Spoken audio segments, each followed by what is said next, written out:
স্লাইডে আমরা যেটা দেখার চেষ্টা আমরা শুরুতেই বলেছি আমরা 300 আসনেই আমরা 300 আসনেই বিস্তারিত সার্ভে করেছি এবং 300 আসনের প্রেডিকশনটা আমাদের কাছে আছে এবং সেই জায়গা থেকে আমরা যদি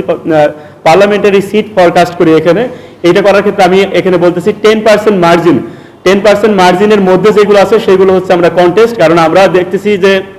আমরা লোয়েস্ট অ্যান্ড হাইয়েস্ট যে রেঞ্জ আছে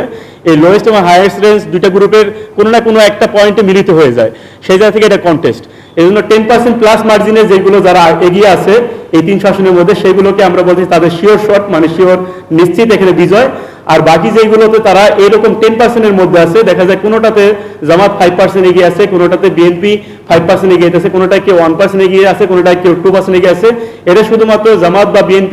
বিএনপি জোটের মধ্যেই না, এটা আর অন্যান্য যে পলিটিক্যাল পার্টি বা অন্যান্য যে জোটগুলো আছে সেগুলোর মধ্যেও। তো সেই জায়গা থেকে সেই 10% মার্জিনের মধ্যে যেগুলো আছে সেগুলোকে আমরা কন্টেস্ট, এবং 10% প্লাস মার্জিনে যারা লিড আছে সেগুলোকে আমরা বলতেছি এখানে নিশ্চিতভাবে আমরা এখানে করতেছি। তো 300 আসনের মধ্যে আমরা যেটা দেখতে পাই এখানে জামাত লেড পার্টি অ্যালায়েন্স যেগুলো জামাতের যে জোট আছে সেই জোটের হচ্ছে